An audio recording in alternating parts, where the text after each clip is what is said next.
When I started with the zone systems for singles, I said we'd have more detailed discussions about each of the zones. For today's video, I'd like to take a more in-depth look at the play from the neutral zone, and I'd like to break it down into what I consider to be the three main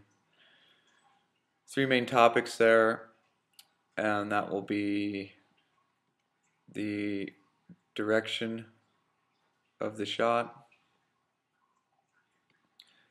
the depth of the shot, and recovery after the shot.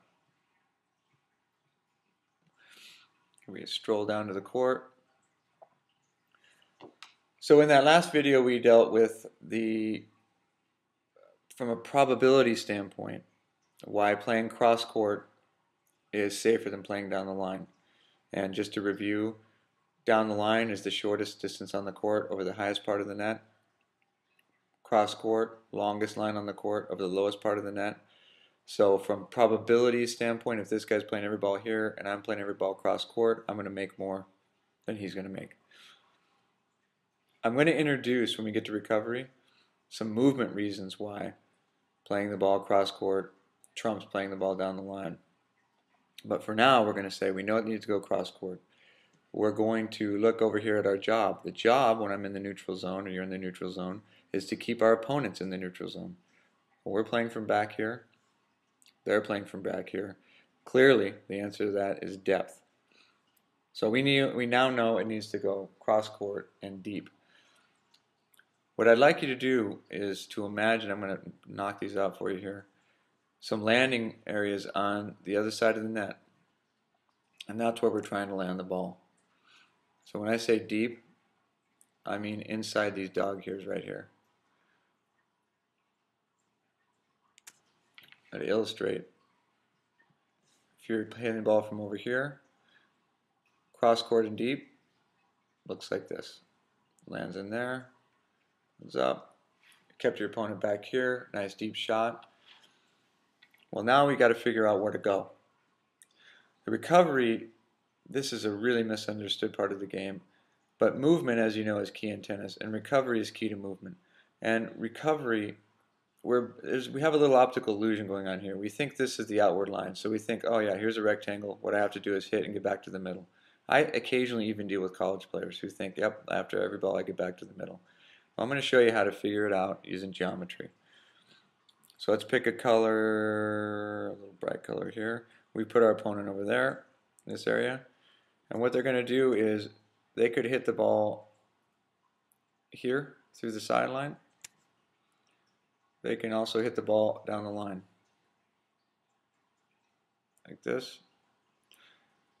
This triangle represents the possible replies. These are the outside angles that can be used against me. In order to recover, the effective recovery position is halfway in between these 2 points. So it's somewhere right around here.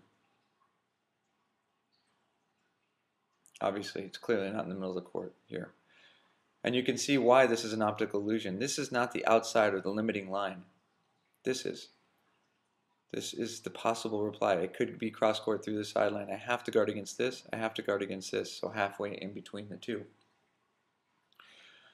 Let's take a look at what happens if I do come over here and play the ball down the line. So let's choose a brighter color for that one, a little different. So I come over now, I play the ball down the line, low percentage shot. At least I get it deep. Opponent's playing from over here. Okay, so what can they do to us? Well, from here, they can play that ball back down the line. They can play that ball over out through the sideline, just like on the other side.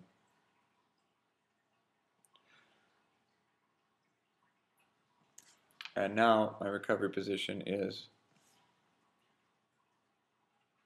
right about here. You can see it's quite a ways away. So if I came over here and played the ball cross court, I'm maybe a step or two away from where I want to recover. If I play the ball down the line, I'm about 3 times or 6 steps away. So my reward for taking the big risk of going into the short part of the court over the high part of the net is more running.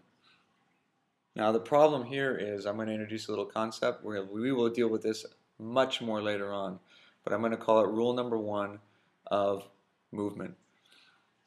Alright, so the number 1 rule of movement, movement.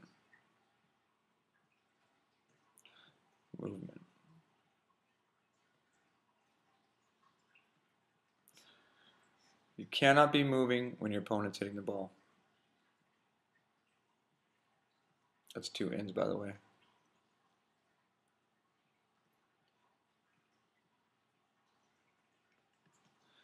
When the opponent is striking the ball.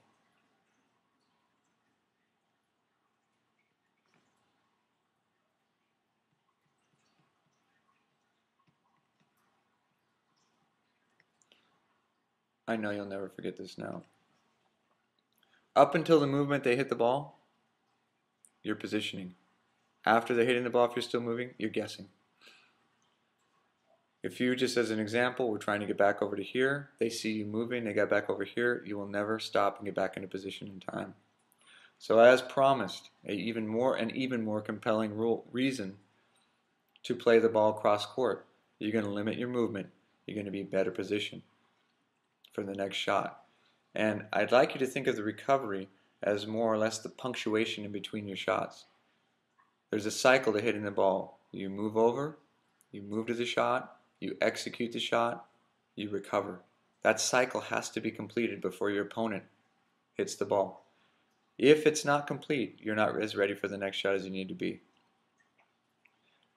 Your ability to reposition will directly impact your ability to execute the next shot.